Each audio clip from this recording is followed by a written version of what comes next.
안녕하십니까, 이진우입니다. 과거에 동로마 제국의 수도였던 콘스탄티노플은 현재 튀르키예의 수도 이스탄불입니다. 이곳을 오스만 제국의 군대가 그동안 끝없이 공격을 해왔었는데요. 이 콘스탄티노플이 함락되는데 결정적인 역할을 했던 게 대포라고 합니다. 비싼 돈을 주고 대포를 구입한 오스만 제국과 무기 구입 비용을 아낀 동로마 제국의 희비가 엇갈리게 됐다고 하는데, 오늘 역사 속 경제 이야기 시간에는 막강한 군사력으로 무역로를 독점했던 오스만 제국에 얽힌 역사적 장면들 살펴보겠습니다. 주식 투자를 할 때 주로 시장을 읽는 법이나 투자 전략에 대한 관심을 많이들 갖게 되는데, 그것보다는 기업 구조와 돈의 흐름을 읽을 수 있는 회사법, 그리고 재벌들이 공부하는 법률들까지 다 알아야 내 돈을 지킬 수 있다고 합니다. 오늘 체크리스트 시간에는 법은 어떻게 부자의 무기가 되는가라는 제목의 책을 함께 읽어보겠습니다. 손에 잡히는 경제 플러스 광고 듣고 시작합니다. 세계사에서는 근대 사회가 언제 시작됐느냐라는 질문에 대해서 오스만 제국이 열었습니다 라는 답이 항상 나올 정도로 오스만 제국은 영향력이 꽤 컸던 나라였습니다. 막강한 군사력으로 동로마를 멸망시키고 동양으로 가는 무역로를 독점하기도 했는데요. 오늘 역사 속 경제 이야기 시간에는 이 오스만 제국에 대한 다양한 이야기들 들어보겠습니다. 역사 스토리텔러 썬킴 씨 나오셨습니다. 어서 오세요. 안녕하십니까, 썬킴입니다. 예, 오스만 투르크라고 부르던 그 나라가 오늘 얘기하는 그 오스만 제국입니까? 맞습니다. 현 튀르키예죠. 잠깐 터키였다가. 그렇죠. 예. 국호를 바꿨죠. 그 원래 이제 터키는 영어식 발음이고 네. 원래 국호가 이제 튀르키예였다고 해요. 그들은 스스로 항상 튀르키예라고 불렀던. 네, 원래 발음은 튀르키예로 해달라. 네. 했더니 뭐 미국에서 농담 반 진담 반으로 이제 이렇게 말이 나오고 있더군요. 칠면조도 이제 튀르키예라고 부르겠다고. 에이, 진짜 짓궂어 정말. 미국.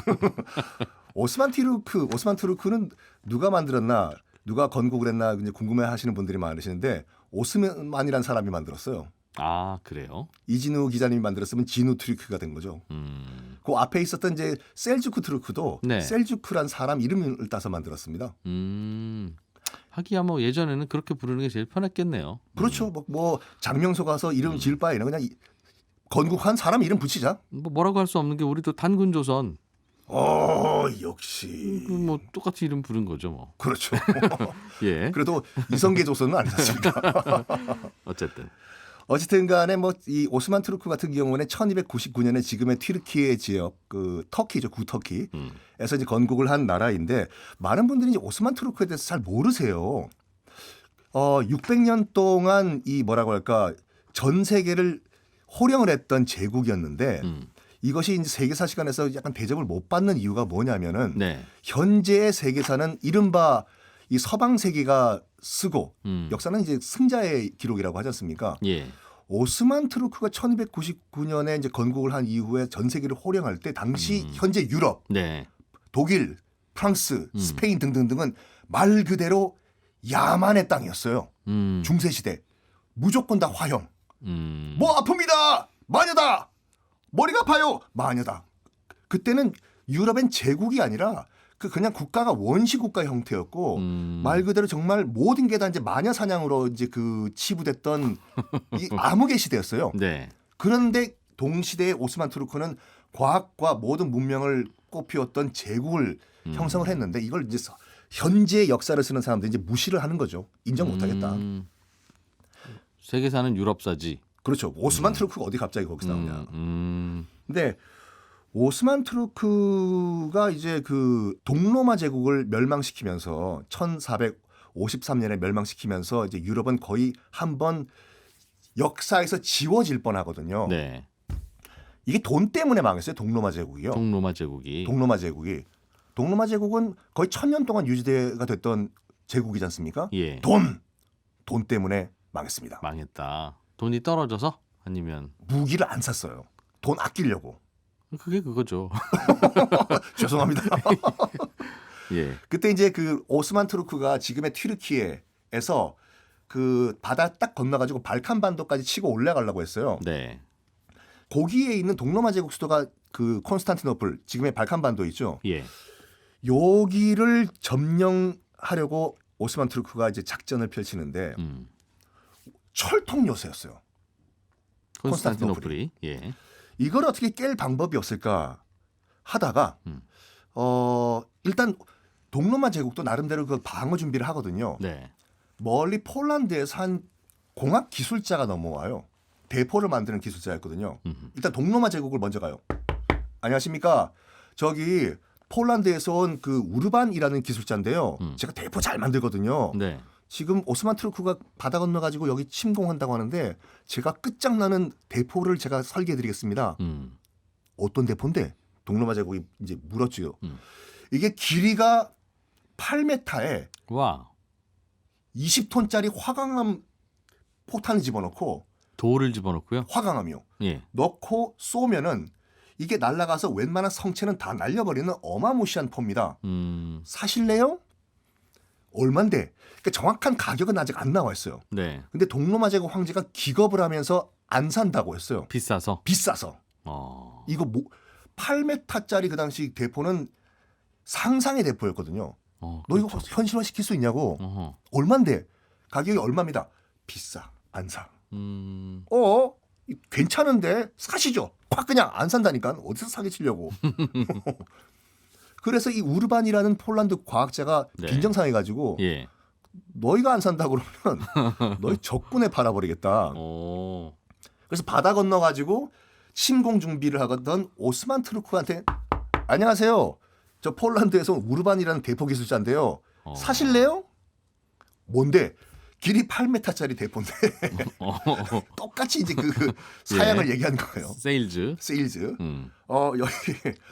여기 20톤짜리 화강암을 넣으면은 날아가면 웬만한 성체 다 날아간다. 사실래요? 1+1 해드릴게요. 얼마인데 가격을 똑같이 제시했는데도 오스만 투르크는 돈이 있었어요. 그렇겠죠. 사겠다고. 사겠다고. 만들라고. 그래가지고 우르반이 신나가지고 그 대포를 현실화시킵니다. 그러니까 실제로 시험 발사를 하니까 예. 웬만한 성체는 20톤 화강암에 그냥 다 날아가는 거예요. 그랬겠죠. 그래가지고 1453년에 이 우르반포를 이끌고 네. 콘스탄티노플 침공에 들어가는데 근데 이게 단점이 있었어요. 우르반포가 너무 크니까 네. 하루에 2번밖에 발사가 안 돼요. 아. 뽕 쏘고 네. 다시 충전하는데 2~3시간. 아침 먹고 쐈으면 이제는 오후 늦게나 한 번 더 쏠 수 있는. 그러니까. 그런데 이 동로마 제국도 참 만만치 않았던 게 뭐냐면 네. 뻥 써가지고 구멍이 뚫려요 성에. 예. 그 반나절 만에 그 구멍을 메꿔요 또. 한참 있다 한 발 또 날라오니까 몇 시간 후에 날라오니까 그 사이에 구멍을 메꿔요. 메꿔라! 몇 개 더 사지. 하나만 샀나 보네요. 몇 개 안 산 것 같아요. 포를. 여기에 이거 우르반포란 거 이거 참 좋긴 좋은데 네. 이게 너무 오래 걸려 다시 한번 쏘는데 뭐 방법이 없을까 하다가 인류 역사상 이 가장 황당한 전술을 펼칩니다. 뭐냐면 콘스탄티노플이 이제 앞이 바다하고 뒤가 산이었거든요. 네. 이제 바다 쪽에 성벽이 이제 펼쳐져 있었는데 우르반포 가지고 공격이 안 되니까 바다 가지고 공격이 안 되니까 뭘 할까 하다가 뒤로 돌아가가지고 산으로 치고 내려오자. 그리고 이 성 바로 앞까지 못 가요. 오스만 투르크 해군이 왜냐하면 바다 안에 쇠사슬을 걸어놔가지고 접근도 안 되게. 네. 이 배를 끌고 가면 배가 좌초가 되거든요. 걸리게. 성 앞까지 우리가 저 배를 보낼 방법이 없을까 하다가 오스만 투르크 당시에 이제 그 술탄이라고 하죠. 물의 물탄, 술의 술탄. 네. 이 술탄이 이제 메흐메드라는 사람이었는데 굉장히 황당한 작전을 펼쳐요. 이 배를 말이야 우리가 쇠사슬 때문에 해안가까지 접근을 못하게 시키면은 배를 끌고 산으로 올라가 가지고 산에서 앞바다를 끌고 내려오면 되잖아. 스키 타듯이 산에서 배를 타고 썰매처럼 타고 내려오자고. 굳이 왜 배를 왜 들고 가야 돼요 그러면? 아니, 성 바로 앞까지 이제 배를 끌고 가서 거기서 이제 함포 사격을 해야 되는데 상륙을 한다든지 상륙 자체가 안 되니까. 포는 배에 있으니. 네. 그리고 상륙을 하려면 배가 이제 해안가에 가야 되는데 바다 안에 쇠사슬이 걸려 있어가지고 배가 해안가에 접근이 안 되는 거예요. 아 근데 뒤에 산을 통해서 내려오면 상륙은 이미 한 거잖아요. 아니 왕이 하자는데 그래가지고 정말로 배가 산으로 올라가요. 아 그 배가 산으로 간다는 얘기가 그때부터 나오는 얘기인가 봐요. 아니 또 다른 얘기거든요. 야, 이 동서양의 또 이게 고사성어에 또 결합이 되는. 아, 예. 아, 그래가지고 그 관련 그 이 자료를 검색해 보시면 실제 그 장면을 그린 유화 그림 작품들이 많이 있거든요. 네. 메흐메드가 정말로 배를 끌고 산으로 산으로 가요? 올라가가지고 와. 썰매 타듯이 배를 바다로 그냥 밀어버려요, 이걸요. 그리고 나서 바다에서 다시 상륙. 바다 상륙 좀 복잡하게 가죠. 원칙주의자들이군요. 상륙은 바다로부터 한다 반드시. 배는 상륙이죠. 이미 육지로 올라가 놓고. 그러니까 알겠습니다. 그래가지고 이 아침에 딱 눈 떠보니까 이 동로마 제국 병사들이 깜짝 놀란 거예요. 이 배가 바로 해안가 앞에 있으면 안 되는데 바닷속에 쇠사슬이 있는데 어떻게 왔지? 어떻게 왔긴 산 타고 내려왔지. 상륙을 해가지고 드디어 성벽을 뚫습니다. 오스만 투르크 군대들이 네. 천년 동로마 제국이 멸망하는 순간이었어요. 근데 하나도 손을 안 대요. 콘스탄티노플을요. 메흐메드 2세가 이제 딱 이 동로마 제국 수도로 들어와 보니까 네. 도시가 너무 아름다운 거예요. 그래서 명령을 내립니다. 절대로 약탈하지 말고 파괴하지 말라고. 내 거 될 것 같으니까. 또 그런 식으로 또 세계사를 다시 쓰는 아 그렇죠. 이제 내 건데 내 왜 거니까. 파괴를 해요? 그럼 내 건데 어. 내 거 파괴하면 확인. 예. 그리고 결정적인 게 뭐냐면 그 성 소피아 성당이라고 지금 이스탄불에 있는 성당이 있는데 네. 당시만 하더라도 이제 동로마 이제 정교 성당이었었죠. 들어가요. 들어가서 원래 이슬람교에서는 그 우상 숭배가 안 되다 보니까 뭐 각종 이 기독교 성상들이랑 그림들이 있지 않습니까? 원래는 파괴를 해야 되거든요. 물어봐요. 메흐메드라는 그 술탄에게. 저기요. 이거 어떻게 할까요? 성상들 뭐 저거 뭐 요셉상도 있고 한데 부술까요? 뭐 성모 마리아 상도 있고 한데 저거 어떻게 지울까요? 네. 여기서 메흐메드가 아주 훌륭한 결정을 내려요. 타협을 봐요. 저거를 지우고 부수기엔 너무 아름답다. 그렇지만 이슬람 율법에는 우상 숭배가 안 되다 보니까 회벽칠을 해버려라. 아 잠깐 가려라. 안 보이게. 안 보이게. 회벽칠을 해라. 아. 메흐메드가 그 1453년에 이 결정을 함으로써 이게 지금까지도 그 당시에 동로마의 그런 그 걸작품들을 우리가 볼 수가 있는 거예요. 회벽만 살짝 띄어내면 되니까. 회벽을 다 긁어냈어요. 아. 나중에 터키 공화국이 생기면서. 야. 그런데 이분은 그러니까 평소에 굉장히 재활용 좋아하시는 분이네. 그러니까 도시도 건들지 마라 다시 쓰게. 저것도 일단은 그냥 칠만 잠깐 해놔 다시 쓰게. 이 방송 듣고 계시는 튀르키예 관계자 여러분들 제가 대신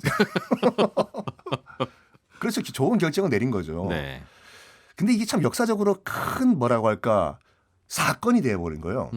발칸 반도와 지금의 튀르키예, 그러니까 지중해 동지중해 지역이 다 이슬람권에 들어가 버린 거예요. 예. 이슬람권이.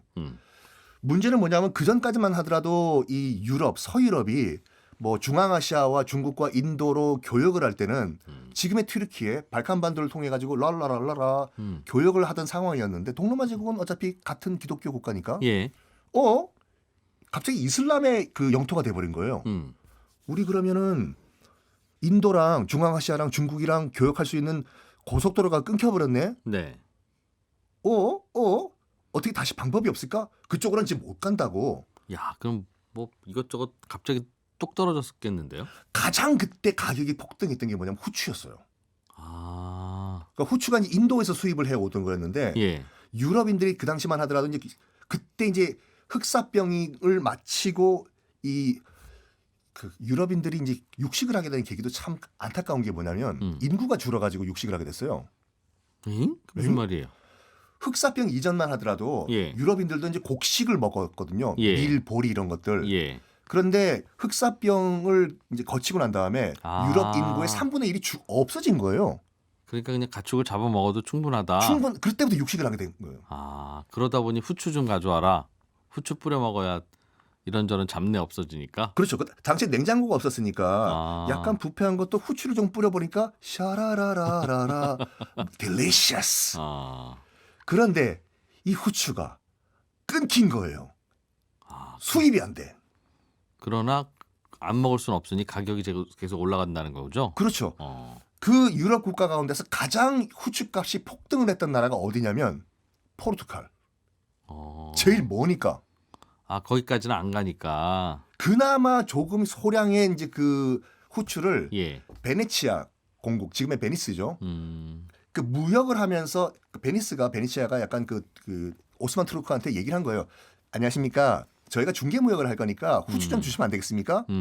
그래서 베네치아가 후추를 수입을 해가지고 이 오스만 투르크로부터 네. 엄청나게 이 코미션을 붙여가지고 유럽 국가에 판 거예요. 후추 없으면 너희들 고기 못 먹지. 비싸더라도 사 먹어. 가까웠던 독일, 프랑스는 그나마 피눈물을 흘리면서 사 먹었는데 이게 스페인, 포르투갈 쪽으로 갈수록 포르투갈에서 폴바보르 우나도르스 꽈트로 죄송합니다. 아는 스페인어가 그거밖에 네. 없어가지고 후추 없냐? 폴바보르. 우리 프랑스에서 다 끝났어.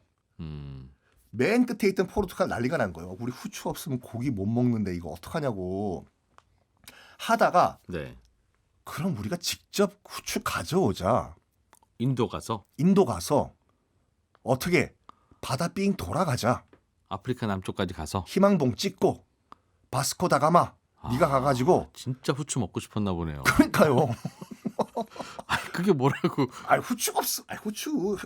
이 기자님도 한번 한 달 후추 없이 살아보세요. 아니, 후추 없이도 살죠. 그 뭐라고 꼭 그 전 세계사에서 진짜 이해 안 갔던 게 바로 그거예요. 아니 우리야 뭐 양념 여러 가지도 있지만 깔린 게 슈퍼마켓 가면 이제 그 양념들인데 아니, 후추는 없어도 그냥 먹지 않습니까? 제가 잘못했습니다. 고기가 아쉽지. 후추가 아쉬워요? 제가 잘못했습니다. 아이 그래가지고 아니, 포르투갈인들이 후추가 먹고 싶었다잖아요. 알겠습니다. 하여튼 뭐 공감은 안 갑니다. 어쨌든. 네. 네. 그래가지고 그 포르투갈인들이 이거 그럼 우리가 직접 후추 가져오자 해가지고 이른바 대항해 시대가 시작이 된 거예요, 이게요. 네. 삥 돌아가지고. 뭔가 그게 역경이 닥쳐와야 사람들은 뭔가 새로운 활로를 찾는 과정에서 문명이 진보한다 그 말이죠. 그렇죠. 그러니까 포르투갈이 먼저 이제 그 대항해 시대를 시작을 했는데 포르투갈과 이제 스페인은 경쟁 국가잖아요. 야, 포르투갈 쟤네들 지금 배 타고 지금 떠났다고 우리도 출발하자 해가지고 1492년에 당시 이제 스페인이 이제 이사벨 여왕이었거든요. 거기에 이제 이탈리아 사기꾼 하나가 접근해요. 네. 안녕하세요. 저 이탈리아에서 온 사람인데요. 지금 포르투갈이 배 타고 지금 출발했지 않습니까? 스페인도 같이 가셔야죠. 저한테 돈이랑 배 빌려주시면요. 저도 황금이랑 후추 갖고 올게요. 너한테 정말 배 주면은 갖고 올래? 아유 한번 믿어보시라니까요. 예. 알았어. 근데 너 이름 뭐니? 이탈리아인? 제 이름이요? 크리스토퍼 콜럼버스라고 합니다. 아하, 그 아저씨구나. 그 아저씨죠.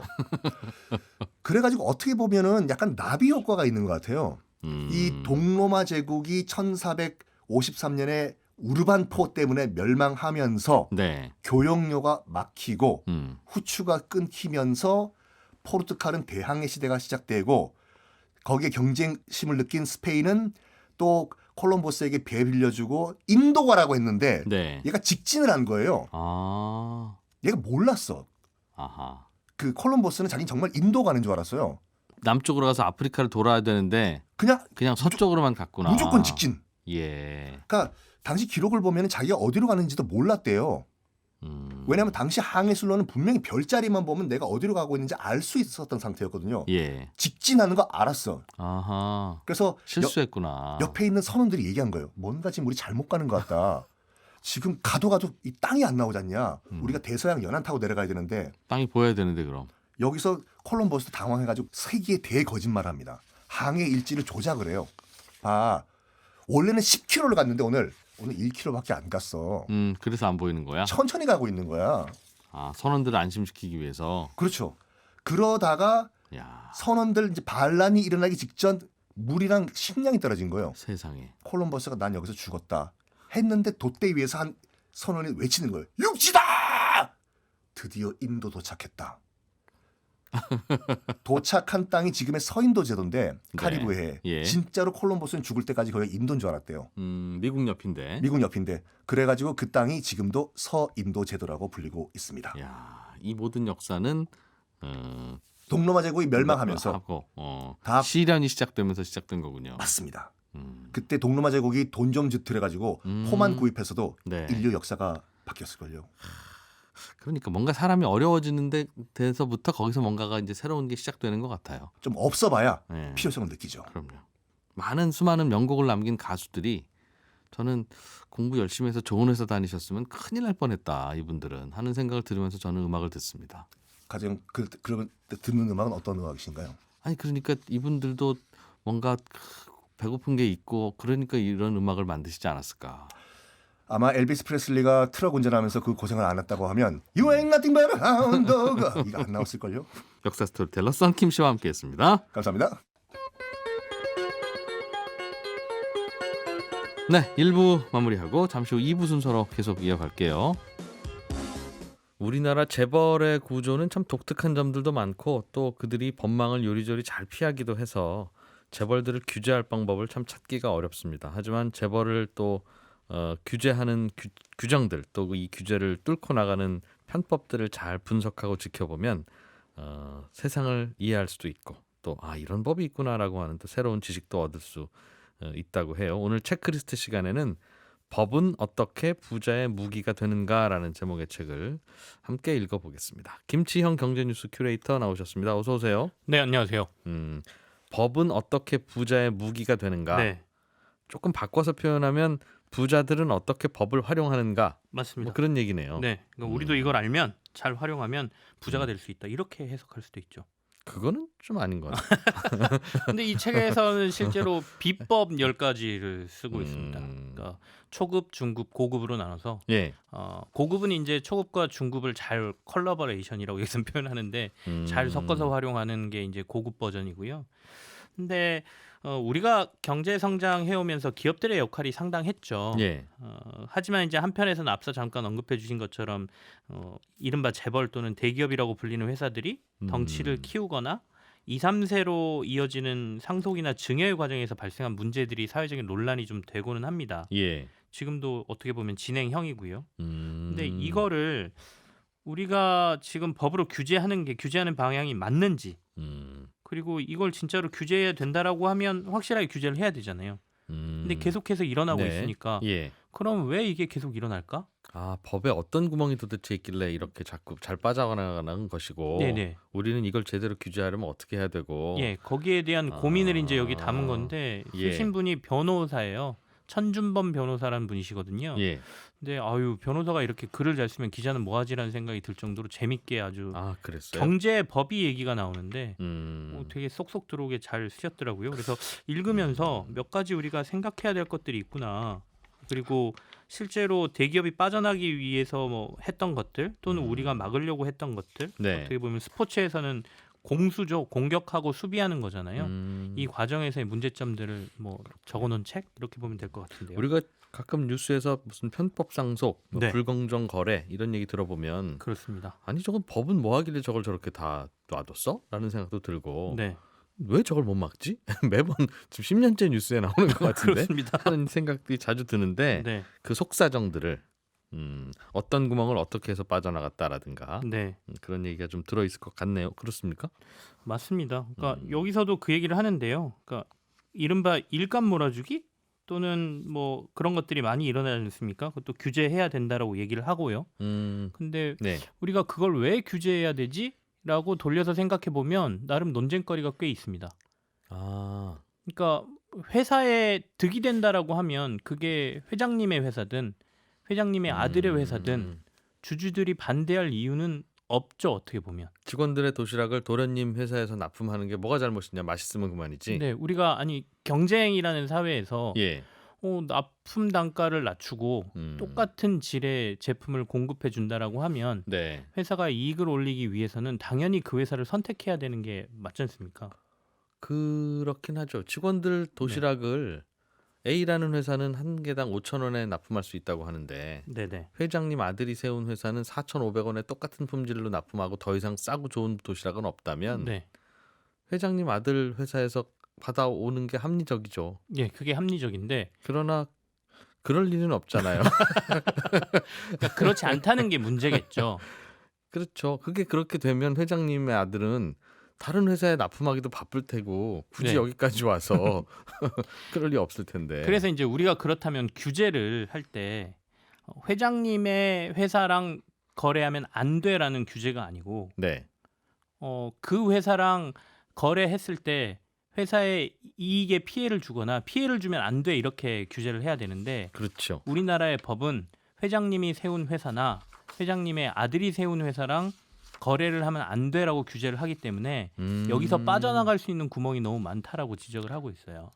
그러니까 불공정하게 회장님 아들 회사에서 도시락을 비싸게 사오면 안 된다. 그 네네. 돈은 주주돈 돈이니까 그런 네. 컨셉이지만 도시락이 비싼지 싼지 일일이 다 검사할 수 없고 반찬을 잘 담았는지 안 담았는지 그걸 법에다 확인할 수 없으니 거래하지 마. 거래만 안 하면 돼. 네, 라고 법으로 규정했다. 그렇죠. 그러니까 공정거래법이나 이런 데 보면 부당거래를 막기 위한 쪽으로 법이 포커스가 맞춰져 있는데 네. 그러니까 부당거래라고 하는 거는 여러 가지가 있을 수 있잖아요. 근데 거기에 핵심이 그게 회장님하고 대주주하고 관련이 있는 회사이거나 또는 대주주의 자녀와 관련이 있는 회사하고 거래를 하지 말라. 네. 또는 이사회에 소속돼 있는 어떤 사람이 만든 회사하고 거래를 하지 말라. 뭐 이렇게 돼 있기 때문에 사실은 빠져나갈 구멍이 훨씬 크다라고 얘기를 하거든요. 그러니까 이게 회사에 피해가 가는지 안 가는지로 보는 게 훨씬 더 합리적인 방법이다라고 얘기를 좀 하고 있죠. 그건 이제 전체적인 것 중에 제가 몇 가지 핵심을 말씀드린 거고요. 네. 사실은 아까 말씀드린 것처럼 이 책에서는 일단은 어떻게 대기업들이 이런 제도들을 활용하고 있었고 실제로 회사를 키워왔는지에 대한 상세적인 내용들이 좀 있습니다. 그러니까 제가 뭐 단순하게 일감 몰아주기로 얘기를 드렸지만 중간에 보면 최근에 가장 이슈가 됐던 뭐 합병이나 분할 이슈라든지 지주회사로 전환하면서 자사주를 활용한다든지 이런 것들이 구체적으로 어떻게 활용되고 있는지 뭐 이런 내용들이 좀 들어 있습니다. 그동안 뉴스에 나왔던 복잡한 이야기들의 네. 법률적인 해석 재밌겠군요. 좀 한두 개 소개를 좀 들어볼까요? 우리도 책을 좀 거저 읽는 느낌으로. 워낙 많이 들으셔서 뭐 예. 일감 몰아주기 뭐 이런 것들은 좀 식상하실 수 있어서요. 예. 최근에 새로 나온 방법으로 소개한 게 있습니다. 여기서는 이제 비법 중에 아주 고급 비법, 최근 비법이라고 소개를 하고 있는데 목적은 편법 상속입니까? 그렇겠죠, 결국. 뭐 편법 상속이라기보다는 이거는 회사의 이익을 대주주가 많이 가져가기 위한 방법. 회사 돈 빼먹는 방법. 네, 네. 뭐 그렇게 표현하면 너무 좀 강한 것 같아서 최대한 온화하게 표현해 보려고 했는데 그 말씀이 맞습니다. 그러니까 뭘 이용하는 거냐면 상장 폐지를 활용하는 방법이 최근에 이용되고 있다 이렇게 얘기를 해요.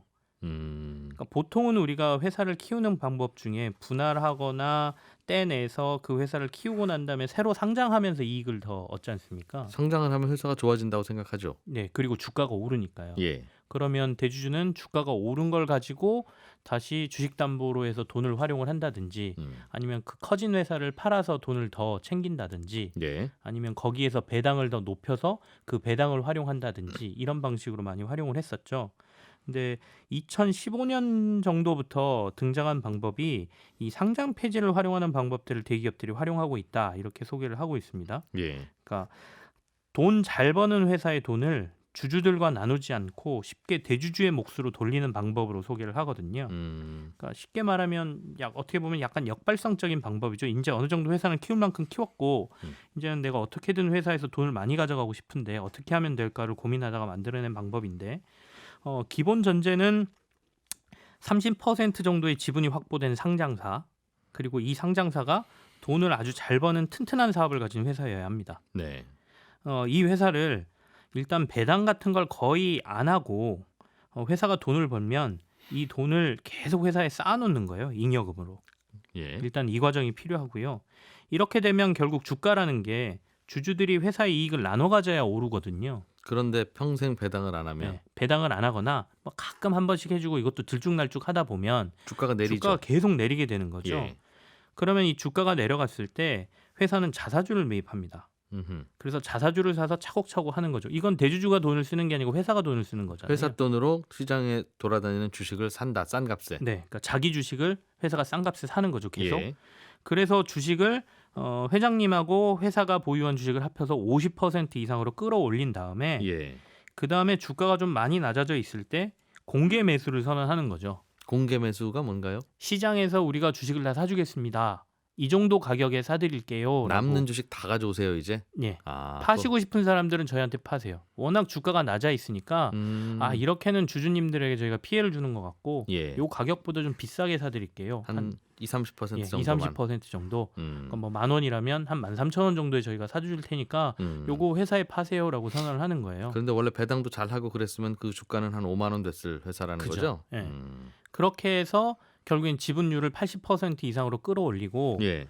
보통은 이제 80% 이상이 되면 그 상패 조건에 들어가거든요. 유통 주식 수가 워낙 적어져서. 예. 그리고 난 다음에 나머지 지분을 뭐 회장이 개인 돈으로 사든지 해가지고 아예 상패를 시켜버리는 거죠. 그러면 상장 폐지가 되면 어떤 일이 벌어지냐면 결국에는 이 회사를 다 대주주 혼자서 좌지우지할 수 있는 상황이 벌어지거든요. 어차피 대주주 혼자서 좌지우지 했긴 했는데. 네. 근데 이제 상장돼 거기서 있을 배당을 때도. 많이 하면 주주들하고 나눠야 되잖아요. 다른 아하. 주주들하고. 예. 근데 여기선 자기만 가져갈 수 있는 상황이 되는 거죠. 그래서 그렇게 하고 배당을 과감하게 해서 돈을 많이 가져가든지 아니면 상장 폐지를 하는 순간에 이 회사의 값어치는 올라가죠.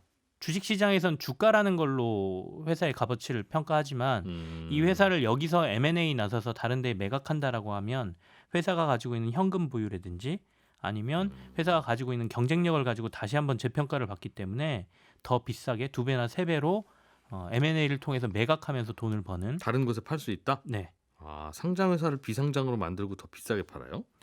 회사에 돈이 그만큼 많으면 얼마든지 비싸게 팔 수 있죠. 그렇게 하는 방법을 2015년부터 대기업들이 활용하고 있다라고 네. 소개를 하고 있습니다. 그렇군요. 또 반대일 수도 있을 거예요. 아마 상장되어 있으면 상장 프리미엄 때문에 비싸게 기업 가치가 형성되면 네. 이게 이제 상속이나 증여 이슈가 있을 때는 세금을 많이 내야 되니까 네네. 오히려 비상장, 상장 폐지해서 기업 평가를 좀 다시 해서 싸게 포장하는 뭐 그럴 수도 있을 거고. 어떻게 해야 됩니까? 그럼 그러지 마세요라고 하기에는 좀 세상에 세금 더 내고 싶은 사람 있으면 손 들어봐라. 네네. 10,000원짜리 세금 내라고 고지서 들어왔는데 저는 나라를 위해서 15,000원 내겠습니다 해서 15,000원 낸 사람 있으면 그 사람은 나한테 돌 던져라. 나도 절세하고 싶다 하는 거를 비난할 수는 없잖아요. 그래서 몇 가지 고쳐야 될 어떡하죠, 게 있다라고 얘기를 하는데요. 예. 세부적인 것 중에 하나는 이거는 저도 조금 개선이 필요하다는 생각이 들었는데 아까 분할과 합병 과정에서 그 대주주들이 여러 가지의 마법을 부린다라고 말씀드렸지 않습니까? 예. 우리나라의 합병 비율 산정 문제에 대해서 여기서 좀 지적을 하고 있습니다. 그러니까 우리나라는 합병할 때 두 회사의 값어치를 평가하는 방법을 법에 친절하게 정해놨거든요. 예. 그러니까 직전 1개월 동안의 뭐 거래량의 가중 평균 뭐 어렵게 돼 있는데 쉽게 말하면 주식이 상장돼 있다면 1개월 동안 거래되는 가격의 평균 내서 회사의 값어치를 계산해라 이렇게 돼 있습니다. 그러니까 요즘 주가. 예, 요즘 주가. 요즘 그 회사의 시가총액이 그냥 그 회사 가치입니다. 네. 예. 그래서 어떻게 보면 주가를 잘 조종하면 합병 비율을 얼마든지 맞출 수 있는 상황이 만들어지죠. 예. 근데 이걸 해외로 돌려보면 미국이나 독일이나 일본 같은 경우에는 물론 주가도 고려하지만 네. 회사가 가지고 있는 경쟁력, 자산 이런 것까지 다 고려해서 합병 비율을 서로 정하게 만들었거든요. 예. 서로 눈에 사는 사람하고 살 사람하고 야 이거 논의해가지고 맞는 가격에 거래를 해. 대신에 이게 나중에 문제가 되지 않게 거래를 해라는 규정으로 돼 있거든요. 예. 그렇다 보니까 여기서는 대주주나 대기업들이 이용할 수 있는 비율 조작이라는 것 자체가 논란이 좀 적어질 수 있는데 우리나라는 20년 전에 자본시장이 딱히 그렇게 발달하기 전에 네. 기업들의 값어치를 평가할 만한 여러 가지 능력이 만들어지기 전에 만들어진 법을 그대로 아직 사용하고 있어서 도리어 이걸 적극적으로 대기업들이 활용하고 이용하고 있다라고 얘기를 하죠. 그래서 요거는 사회적으로 좀 고민해 볼 필요가 있다라는 생각이 듭니다. 그러니까 회사 가치를 꼭 주가로만 평가하지 말고 네. 주가로 보면 이 회사 가치가 500억인데 이 회사가 가진 땅이나 현금이나 뭐 기계나 이런 걸로 보면 이 회사 가치가 1,000억이면 1,000억으로 봐라. 네네. 그렇게 볼 수 있다는 네. 규정을 도입하자는 거죠. 그래서 실제로 외국 사례는 이제 합병을 하게 되면 양쪽에 다 대형 로펌이라든지 아니면 그런 회사들이 붙어서 이 회사를 어떻게 평가하고 어떻게 가져와야 되느냐를 가지고 논의를 어마어마하게 하죠. 예. 적정 가격이 얼마이냐를 하게 되는데 우리나라 같은 경우에는 그냥 주가에 법에 나와 있기 때문에 양사의 주가를 가지고 한 달 평균 내갖고 이거는 몇 대 몇으로 하면 되겠네? 라고 하니까 깔끔하긴 하죠. 그렇지만 이 과정에 여러 가지 문제가 생길 수 있다라고 얘기합니다. 그럼 어떻게 하면 좀 나아질 거다라는 혹시 대안들도 좀 들어 있습니까? 아니면 마지막에 이제 대안에 대한 얘기가 있는데요. 예. 생각보다 법적인 논리로 생각하면 쉽게 풀릴 수 있다라고도 얘기합니다. 그러니까 이 대기업들에 대한 여러 가지 문제에 우리가 앞서 제가 잠깐 언급을 했는데 부당거래라는 관점에서 접근했기 때문에 해결하지 못했던 것들이 너무 많다. 예. 정작 중요한 게 부당거래가 아니라 이해상충의 문제다라고 지적하거든요. 그러니까 이해상충이라는 거는 어떻게 쉽게 풀이해 보면 공사를 구별할 수 있게만 하면 된다라는 거예요. 예. 그러니까 부당거래로 규제하고 처벌해 왔기 때문에 벌금 조금 내면 그만, 또는 실제로 대표나 회장이 이 부당거래 가지고 처벌된 사례가 지금까지 법적으로 없다. 예. 이건 거래 과정의 문제라고 법이 판단하고 있기 때문에 이 거래 과정에 있었던 부당거래에 대해서만 토해내면 되는 정도 선에서 모든 게 끝인다는 거죠. 근데 이걸 우리가 흔히 말하는 선관 의무, 예. 그러니까 선량한 관리자로서의 의무 위반으로 가기 시작하면 조금 더 문제가 복잡해지는데, 우리나라 상법에는 선관 의무를 회사에 피해가 가지 않게라는 말이 딱 명시돼 있거든요. 예. 그러니까 이 얘기는 반대로 풀이해보면 무슨 얘기냐면, 회사에 피해가 가지 않게 회장을 위해 일하면 다 빠져나올 수 있다. 그러니까 그게 논란이군요. 결국은 회사의 경영을 결정하는 이사들이 네. 회사를 위해서 일하면 된다는 게 현재 우리나라 법인데 네. 주주들의 이해관계는 그럴 때 회사를 위해서 일한 겁니다라고 하는 게 막연하다는 얘기군요. 그렇죠. 그러니까 어떻게 보면 다시 풀어드리면 100명의 주주가 있는데 예. 99명한테 돌아갈 주주의 목을 빼서 1인 회장한테 줘도 네. 법적인 처벌을 안 받는다는 거예요. 그게 회사를 위한 결정입니다라고 하는 논리가 성립한다. 회사에 피해를 안 줬다면. 아, 그렇게 주주들끼리 부가 네. 왔다 갔다 하는 거야. 주주한테 줄 몫이면 배당금을 예를 들면 10,000원이 나왔는데 9,999원을 회장한테 주고 네. 1원만 나머지 99명에게 나눠줬다고 하더라도 어차피 이거는 회사가 회사는- 피해 본 건 아니잖아요. 회사는 나갈 돈 나간 거 끝난 거니까. 그러니까 그렇게 되면 처벌을 안 받기 때문에 그걸 적극적으로 활용하고 있는 거다. 그러니 이걸 막으려면 결국엔 이 상법을 고쳐야 되는데, 이게 상법 382조 3이거든요. 네. 이사 충실의 의무라고 되어 있습니다. 그래서 이사는 법령과 정관의 규정에 따라 회사를 위하여 그 직무를 충실히 수행한다 이렇게 되어 있는데, 네. 회사와 총 주주를 위하여 의무를 충실히 수행한다라고만 고쳐도 법원에서 판단할 때 법은 옳고 그름을 판단하는 게 아니잖아요. 왜 전체 주주를 위해서 일하지 않았냐고 그 예. 결정을 내린데 도장 찍은 이사들을 처벌할 수 있을 거고. 네. 그렇게 되면 그걸 무소화하기 때문에 많은 부분이 고쳐질 수 있고, 지금까지 했던 것들도 규제가 좀 될 가능성이 있다라고 얘기하죠. 최근에 이 상법 개정과 관련돼서는 많이 여기저기서 얘기가 좀 나오고 있는 상황입니다. 실제로. 아니 이런 구멍이 있는데 왜 그동안 안 고쳤대요? 말씀하신 거 들어보니까 당연히 그렇게 했어야 되는데 다른 문제가 있는가? 처음부터 방향을 조금 잘못 잡았던 것 같습니다. 그러니까 그 공정거래라는 부분으로 해서 규제를 해오다 보니까 아하. 이걸 막고 방어하고 하는데 신경 쓰다 보니 큰 그림을 못 그렸다고 볼 수도 있고요. 어쩌면 뭐 그 부분을 그냥 방치하고 있었을 수도 있고요. 알겠습니다. 이런저런 논란이 있는 다양한 경제 뉴스들을 읽을 때 이런 걸 같이 읽어보면 이해가 잘 간다. 책 이름이 법은 어떻게 부자의 무기가 되는가. 김치영 경제뉴스 큐레이터 덕분에 잘 읽었습니다. 고맙습니다. 네, 감사합니다. 네, 손에 잡히는 경제 플러스 여기서 마무리하겠습니다. 저는 내일 아침 8시 30분에 또 손에 잡히는 경제에서 인사드릴게요. 이진우였습니다. 고맙습니다.